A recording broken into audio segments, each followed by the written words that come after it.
All right, welcome back once again, everybody. I'm Don Seifert. It's the Dr. Tree Fruit and Don podcast. I'm here with Dr. Kari Peter. Say hi, Kari. Hi there. Dr. Greg Krawczyk. Say hi, Greg. Hello, everyone. And who we will start with today, Dr. Shan Kumar. Say hi, Sean. Hello, everyone. And I will let you get rolling. Sure. Hello, everyone. I hope that this podcast reaches you when it is not boring, but we have been getting or inundated with rain, a lot of rain. And just thinking back to last year, I think at this time we were in such a severe drought in a lot of apple growing country, and you see this year to year strong variation. And so with the rain, we have had a lot of growth. A lot of growth is currently happening, not only of the trees, but also of the weeds underneath. And so if you have traditionally followed a spring and fall herbicide plan for your orchards, but this year you notice that the weeds have kind of gotten out of control just because of the amount of rain we have had, then you might be able to get away with a mid-season spray of herbicides as well. I would always recommend to mix a pre and post and make sure that you are aware of spray restrictions for 1 year and 2 year old orchards. Some of the herbicides are restricted to use after 1 or 2 years of planting. So just be careful of that. But usually a mix of the pre and post will sort of help to keep some of the weeds under control instead of waiting all the way until the fall, especially since this year with the rain that we have gotten, it might be a little, the weeds might have gotten out of hand as it did in my own orchard here. And so we did do a midsummer spray of, herbicides. In my case, we had a lot of Canada thistle, so we used Stinger at the recommended label rate, as well as pre-emergent. We used AIM, and post-emergent herbicide we used Interline, glufosinate ammonium, or glyphosate. One of these two products would work well as a post-emergent. And so just keep note that when spraying these herbicides that you do have to be a little bit more careful than usual about not getting them onto the trees itself. Otherwise, you will see the damage on the lower canopy of the trees. So just something to keep note of when spraying herbicides at this time. And the second point I did want to mention is I know a lot of orchards that where you summer prune. And so usually a lot of the times summer pruning starts in say July, August, and things like that with how much of growth, with the amount of growth we have had. And if you have labor available, summer pruning is something that you could even start slightly earlier. Of course, there is, then the question becomes like, oh, will I get excessive growth immediately after summer pruning, which is why we do it a little bit later in July and August. But depending on the labor situation and sort of the variety, vigor that you have, you might be able to get away with summer pruning, especially some of the lower vigor varieties that you have. Yeah, that's about summer pruning. I did want to mention that this is an ideal time to start thinking about all your leaf and soil sampling for getting data on your nutritional status of your trees. And so I know that a lot of people in the industry still focus heavily on soil measurements. And while soil measurements do give you a decent idea of the nutritional status of that particular orchard, they usually mask a lot of information because whatever is available in the soil is not necessarily what is available to the tree, and whatever is available in the soil is not necessarily what the tree nutrient status is. And so it is really important, especially if you have trouble blocks where you're having issues with different maybe physiological disorders or other issues. It's very important to at least do once every 2 years to do a nutritional status, a leaf test, because that is the most accurate information of the nutritional status of the tree. And so it's very important to be able to do that because a soil test might tell you that, there is there is, for example, a lot of calcium in the soil, but that doesn't necessarily tell that that calcium is in the tree, in the leaf, in the fruit. So definitely doing this leaf test is, I would highly recommend doing that leaf test. And then usually this the ideal time for this leaf test is end of July, beginning of August, when we have this sort of terminal growth that or when we go towards the end of this year's season's growth. However, like any other case, Honeycrisp is a special case here as well. Usually, we have this zonal leaf chlorosis on Honeycrisp and any of its peers, like so Premier Honeycrisp or anything like that. You will see this zonal leaf chlorosis. It is by physiology, it happens where they degrade quite faster than some of the other varieties. And so you want to do your leaf test before that happens to your Honeycrisp or Premier Honeycrisp. And so Kari just mentioned earlier that she's already seeing some of that zonal leaf fluorosis in Premier Honeycrisp. And so this might be a good time, or beginning of July, sometime like that would be a good time to take these samples for Premier Honeycrisp and Honeycrisp to do the leaf test a little bit earlier than these other varieties that you would normally do in end of July, August. And so that's just about the leaf and soil test. And let me know if you have any other questions. Thanks. No, thanks for giving the reminder, Sean. I think it'll be probably about 3 weeks before we have another podcast, so it'll be another good reminder time for folks to be like, oh, hey, I need to do this. So appreciate you giving that update. Thank you. Uh, Greg, we'll put you second today. Okay, well, the insect-wise is will be short one also. There is this confusion going on right now when you check the NUA and you look at the pheromone traps that are in the orchard monitoring codling moth. According to NUA, as of today, we accumulate enough degradase for the beginning of the flight of the second generation codling moth. Looking at the trap, well, we're still dealing with the first generation codling moth flying at quite heavy numbers. I mean, this past week we have the third highest catch for the season. So this is something that I keep stressing out again and again, and I kind of right now repeat myself again and again. There is no better way to know what is happening in your orchard other than checking traps and decide about management based on the data from your orchards, not from the models. What is happening, and this is partially speculation, partially based on the experience and so on, for the last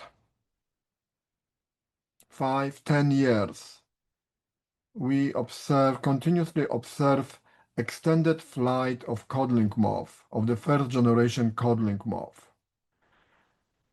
It seems like in the past, codling moth was emerging very uniformly, quickly. First generation was done.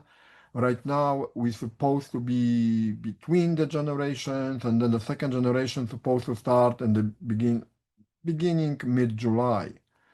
What we see right now is that the first generation codling moth, instead of those traditional 4, 5 weeks, actually is lasting 7, 8 weeks, maybe even more. And all the models are not reflecting this. I have a graduate student who is working on it, and hopefully, in a year or two, we'll have a better explanation what is happening. But be aware of it. Then, when in the past, your first cover, second cover, maybe the third cover was the timing to be done with controlling first generation codling moth. Right now, uh, in our experimental orchard, and I hope no one has a pressure like this, last week we still have average of close to 60 moths per trap per week. And that was the, like I said, third highest since they started flying. If they were flying in those high numbers, well, they also were mating, they also were laying eggs, and now with the very hot weather, well, those eggs will be hatching. So it's really important to maintain a residue of effective products to control codling moth. I do expect that the flight will go down from now, and then probably around 4th of July or something, we will be between the generations. But until then, the numbers in the traps indicating that there's still a huge potential for the egg, for codling moth egg to hatch and the larvae to enter the fruit. So this is something to remember. And that's why we keep saying, use NUA. NUA give you a good indicator what's happening. But again, NUA is not showing what is happening in your orchard. There might be orchards that NUA reflects the flight perfectly. However, the traps in your orchards are the only tool that tells you what's going on in your orchard. So this is something to remember, and I know I said it before, but I really want to stress it again. So this will be about codling moth. We are in very clear break for oriental fruit moth between first and the second generation. It's actually the beginning of the flight of the second generation, but there's no time to control right. I mean, you don't have to control oriental fruit moth right now. By the way, almost anything you use against codling moth will also control oriental fruit moth if needed. But we are between the generations. Tufted apple bud moth is still flying strong. So if tufted is a problem, this might be a good time to continue controlling it. Saying this, well, if you control codling moth with Altacore, Exirel, Delegate, Verdeprim, Voliam, Besiege, Mimecto, they will also control tufted apple bud moth. So don't worry too much about tufted if you're using any one of those products to control codling moth. Uh, Japanese beetles are starting to showing up, and with ground being wet, moist, and so on, this is the time when they will start showing up in a big numbers, and well, we potentially might see them. Saying this, Japanese beetle is the same like we earlier mentioned about periodical cicada. They will be in some places and they will not be in the other places. They are not uniformly distributed. It's more like patchy distribution. So some places might have a very heavy pressure, some places will not. If you happen to have plums in your orchard or you happen to have grapes somewhere close by, those will be the first plants that Japanese beetle will go after. So this gives you some indication. And again, controlling Japanese beetle may or may not be needed. It's changed from year to year. It changed from location to location. Uh, if you need to control it, any neonicotinoids, any pyrethroids will do the job. The codling moth products will not, in majority, other than Voliam and Besiege, they will not control Japanese beetle. Another thing that is showing up right now in some orchards are aphids. And, we do have the Spirea aphids coming still after growing shoots. And we do have some orchards with woolly apple aphid showing in the higher numbers. This is kind of last call to use Movento if you want to control woolly apple aphid. Uh, the moment wool has become more abundant and the trees will shut down the growth and so on, Movento will not do the job. So your only tool to control woolly apple aphids will be diazenon. And with diazenon, we have only one application per season. So please remember about it. And if you get to the point that you feel woolly apple aphid need to be controlled, then diazenon can be used, but it is only one application per season. That's really all I have. I don't monitor San Jose scale, but I expect that this might be a time to control it. But again, we covered this extensively earlier on in the spring to put the traps. And then if you start seeing males flying in the traps, spraying 10, 14 days after you start seeing male flight will give you excellent control with the regular scale products like Centaur, Movento, Esteem, those kind of things. They will work. So this is really all unless there are questions. No, I think does a good job of covering some of the stuff that I've seen out in the field. So thanks, Greg. Thank you. Last but not least, Dr. Peter. Okay, I had to take a deep breath there because it's been a very intense May and June so far. So while everyone was speaking, I kind of was looking at the NUA website for our station here in at FREC at Biglerville. And so just to let you know, from May 1st to June 20th, as of today, we've had 12.86 inches of rain. Now that's in contrast to the amount of rain we had from January 1st through April 30th, which was 6.44 inches. So in about 7 weeks, we've nearly doubled what we got or what we received in 4 months. As far as what else to be thinking about with this weather, so I'm going to start with the probably the most challenging disease, because all diseases are going nuts right now. Bitter rot. We've had two really significant periods for bitter rot infection, and I think this is going to be a tough bitter rot year. The first one was from June 6th through June 9th. We had several days of ideal temperatures averaging, over 75 degrees, and we had more than about 12 wetness hours, 12 leaf wetness hours. We use the 12 leaf wetness hours as our kind of threshold for how many hours is needed to cause infection. This is from other systems where Calototricum causes disease, like in strawberry. So just as a reminder, Calototricum is the causal fungus for bitter rot. And then just this last week, from 6/14 through 6/19, we've had, so it's June 14th through June 19th, we've had consistent leaf wetness that whole time. And not so much 24 hours, but we've had at least 12 hours every single one of those days. And it's been nice and warm. So this is absolutely ideal conditions for bitter rot. So we still remain under bitter rot risk and will continue to do so.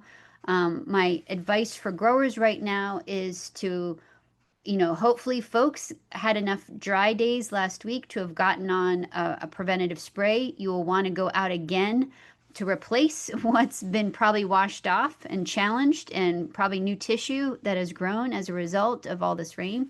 So just as a reminder, as far as what options are available to you, the one that you probably want to be thinking about right now is Omega or Orbis. This is fluazinam.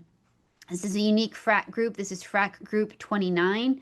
And there's a little flexibility as far as how much you can use. It's the restrictions of numbers of sprays isn't as rigid as like the FRAC group 7s or FRAC group 11s.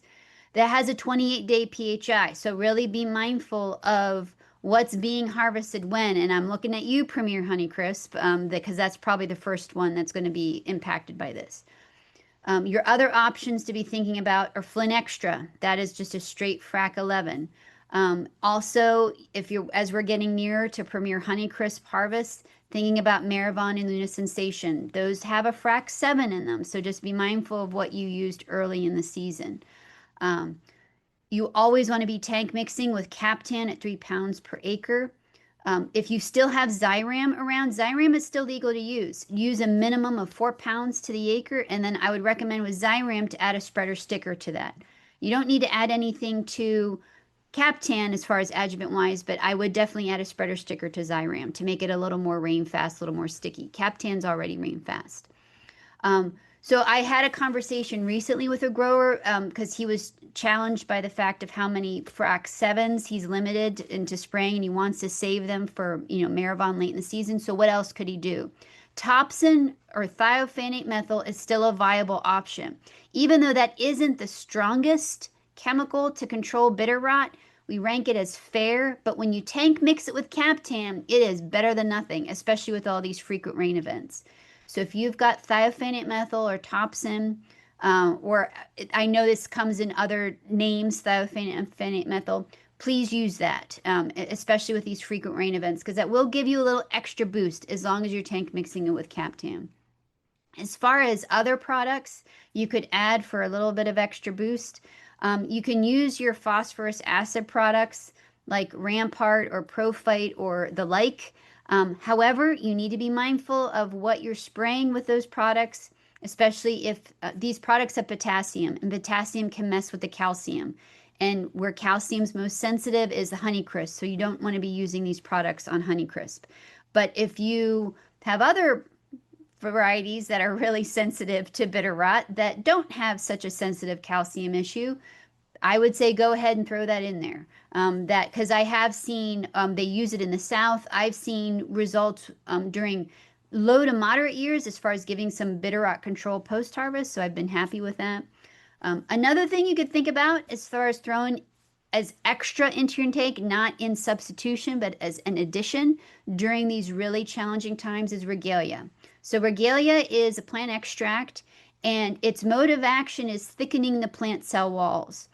So by itself, it's poor, but I think when you add it with another tank mixture, it gives a little bit of extra boost, especially when we've got these extreme disease pressure conditions. So I highly recommend adding Regalia. I've seen very positive results with Regalia as added into a tank mixture. As far as organic goes, you guys are very, very limited. Sulfur, again, is your best option, but I do know that some varieties are sensitive to russeting, especially when you're using sulfur above 80 degrees. But I am testing both microthiol sulfur and yellow jacket sulfur side by side as full season programs, just to really test out how critical that 80-degree temp is with regards to russeting. Because some varieties are a little more durable than others, but some varieties are sensitive. So just be mindful of the varieties you may be applying your sulfur to. As far as other organic options to be thinking about are Howler, Serenade, Serenade ASO or Serenade Opti, Double Nickel, OSO. We've seen some rot protection, but again, I would probably encourage you to tank mix these with sulfur, or maybe tank mix a few of these together, not just one, just because of how extreme the disease pressure is right now. This is going to be a tough, I'm fairly certain this is going to be a tough bitter rot year. So just be very, very mindful of that. And it looks like the end of next week, there's more rain in the forecast after we go through this heat dome, which I will mention again, the heat dome. But so again, be on alert. Be mindful of how much rain is falling in your location, because all the states different as far as where you're located, and frequent spray applications. And I will tell folks, I am trying to follow my own advice that I give to the growers, is that I am spraying weekly right now based on the rain. Even though I do field trials and I want the best conditions, but I am trying to take my own advice and be applying every single week just because of how much rain has fallen, and really trying to strategically place the sprays as a result of what are the forecasted conditions and what has just fallen. Other diseases in tree fruit that you need to be thinking about, but honestly, if you're controlling for bitter rot, you're controlling for the diseases, and that's sooty blotch and fly speck. We are in great conditions for sooty blotch and fly speck. These conditions will, if the conditions are favorable, you can still get infection well into September. But if you are controlling for bitter rot, you will be controlling for sooty blotch and fly speck. And as far as for the organic folks, Oso, I've tested Oso several times. That's a good product for controlling sooty blotch and fly speck. Sulfur again. So whatever you're using for bitter rot, it should give you some sooty blotch and fly speck protection. So that is the apple. That's the apple story. As far as what should we be thinking about peaches? Okay, well, first let's talk about brown rot. With regards to brown rot, because the conditions have been so favorable, if you have varieties that are going to be harvested within the next month, I hope you've started your brown rot spray regime. So the rule of thumb that Norman Lancet at Rutgers, who's now since retired, has advised is doing an 18-9 one-day pre-harvest spray interval. Or I've massaged that a little bit, and I usually say 18 to 21, 7 to 9, 1 to 3. But I'd say because of these conditions, start sooner rather than later with regards to your preventative brown rot sprays. And, for your brown rot sprays, it's the sky's the limit with regards to conventional growers and with regards to what is available to you. You've got Fontellus, and Indar, Maravon, Luna Sensation, Luna Flex, Inspire Super, Vanguard, Quash Till. I could go on and on and on. There's lots out there with regards to availability of the different FRAC groups that you can rotate. You don't necessarily have to use tank mix Captan at this time because you should have been using Captan all along for the last probably month or so or more.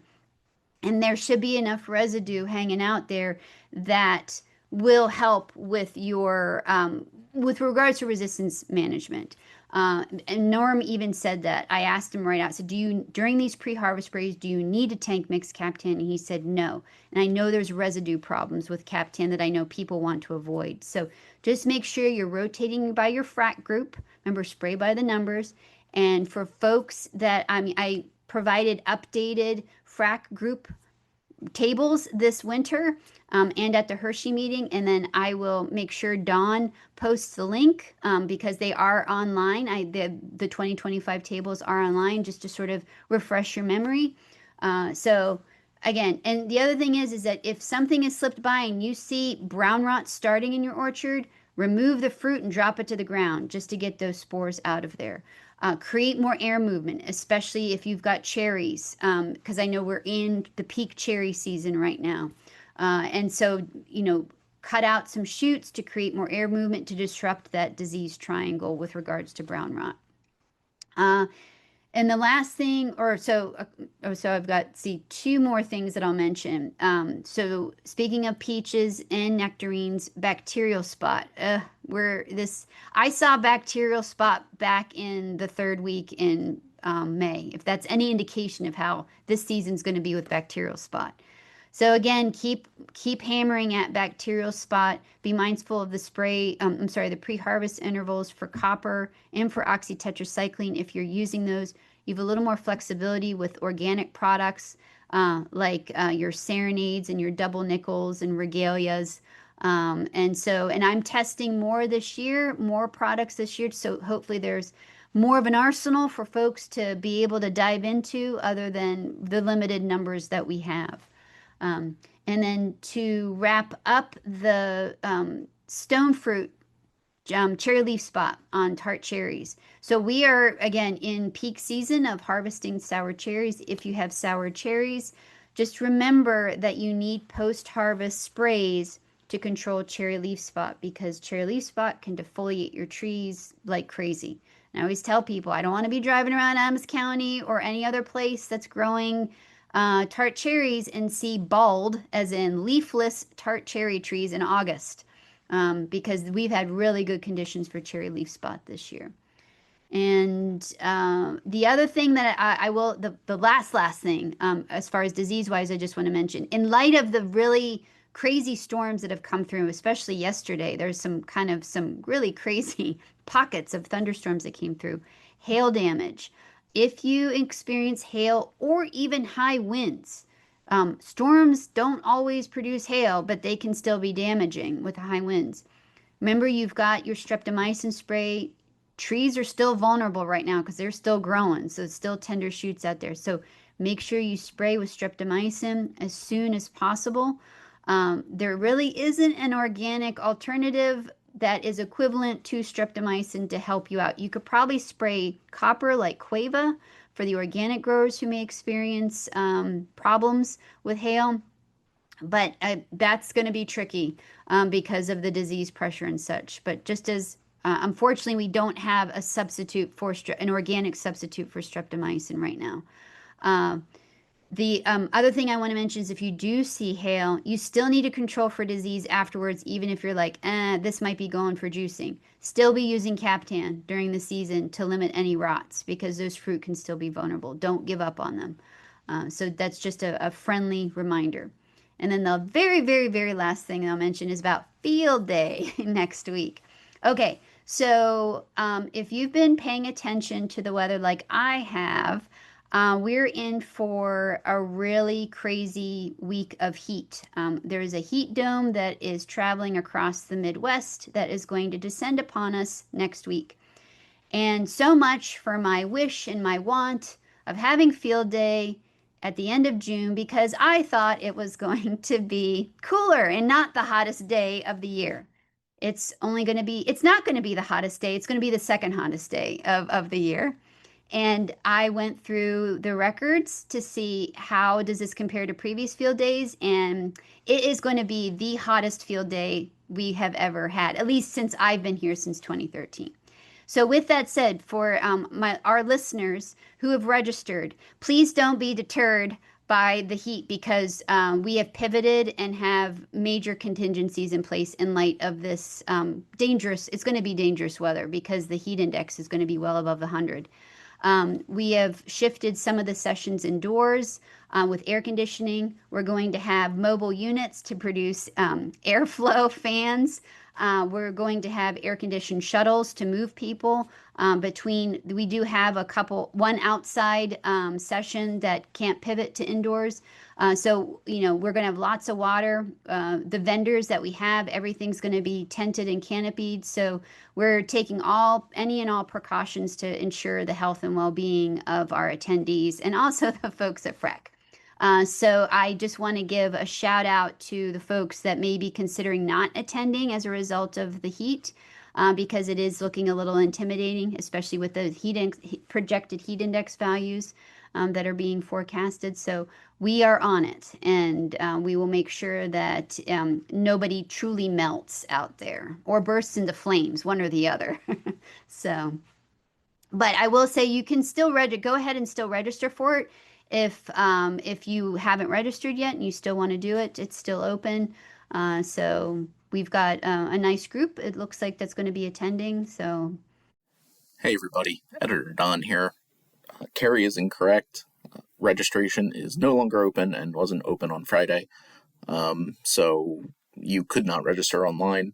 That said, you can still pay at the door for field day. So if you want to come to field day on Wednesday, you can just bring a check or cash and pay there. Thanks. See you then. I'm sorry, I forgot to mention the return bloom sprays. So since Kari mentioned, I mentioned earlier of how variable the weather we're getting is. So we're getting every year seems to be completely different in terms of weather.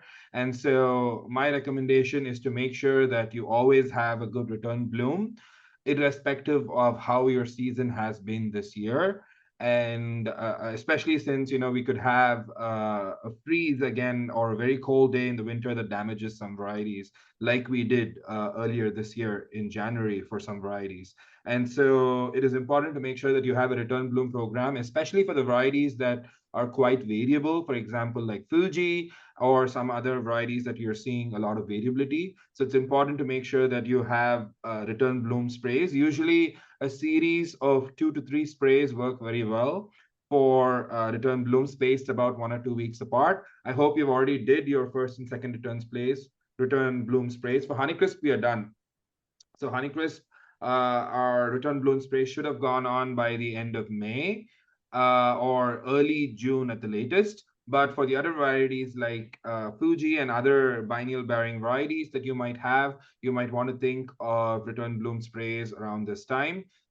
If you have already done one spray, you could spray the second and third spray maybe 2 weeks apart. and plan it accordingly. Usually a rate of NAA of 5 ppm, or you can go a little bit higher to 7.5 ppm of NAA as well. But I would definitely recommend at least a 5 ppm of NAA, which is usually works well to help a little bit with return bloom. That was a thing that I wanted to mention. But yeah, thanks. Yeah, no problem. All right, everybody. I think with that, we will jump off here and get this into folks' hands so that way they can do all the things they need to do. Thanks everybody for coming on here this morning. Thanks everyone for listening. And say goodbye, everybody. See you later. Stay safe. Stay cool. Bye, everyone. Bye, everyone.